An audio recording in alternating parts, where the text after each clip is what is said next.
Mula sa MSCUT CTO, matatanaw ang Bungaw Peak, ang pinakamataas na parte ng Bungaw. Dito kami sumakay papunta sa isang barangay, sa Barangay Tondon, Panglima, Sugala. Kung titingnan mo ang paligid mo, makikita mo usually ang mga kabahayan at saka malawak na karagatan.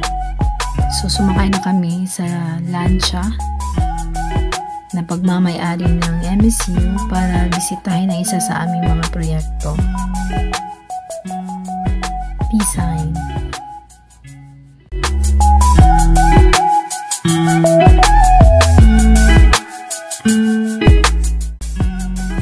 Dahil nasa napapalibutan ito ng karagatan, karamihan sa mga tao dito ay gumagamit ng bangka, yung iba di motor or mano-mano, para sa mode of transportation nila. Though marami namang sasakyan kung dadaan ka sa baylan.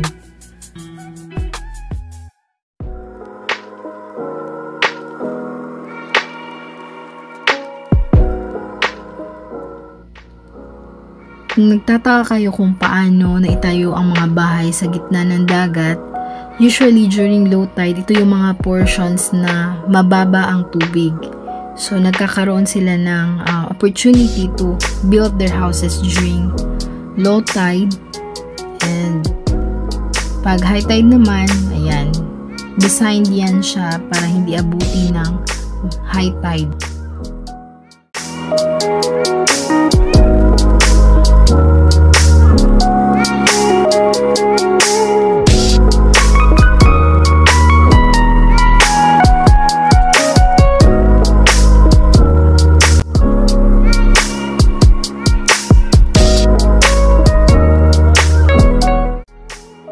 Makikita nyo yung sentro ng Bungaw.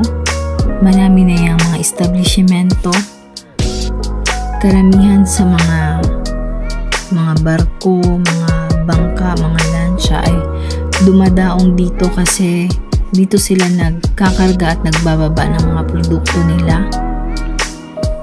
Yung ibang pasahero dito din sumasakay mula sa Bungaw papunta sa mga karatig na munisipyo at probinsya.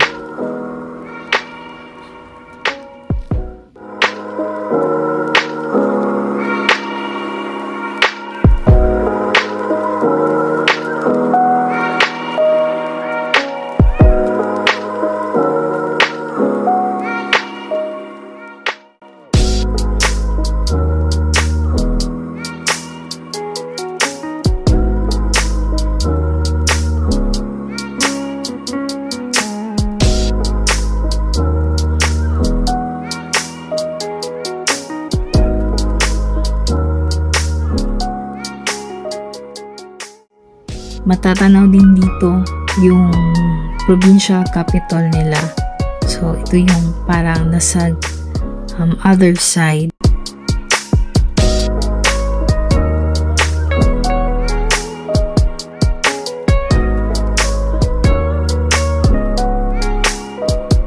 Oh, kapisa, basig na lipong nakadara.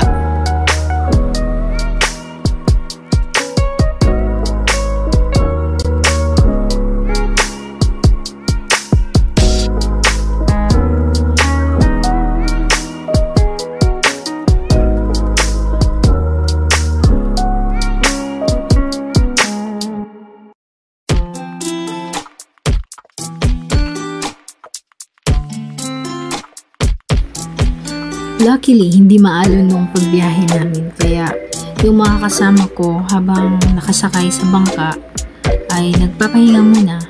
Yay! Sobrang ganda ng tubig. Ayan, makikita nyo na malapit na kami sa community kasi may matatanaw ka na ng mga kabahayan.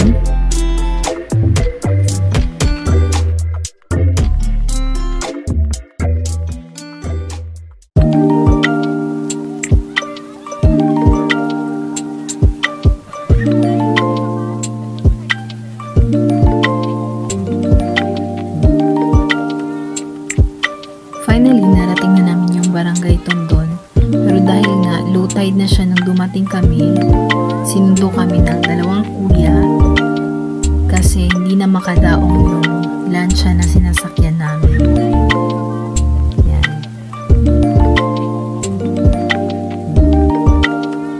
Ayan, nakalapit na yung isang bangka.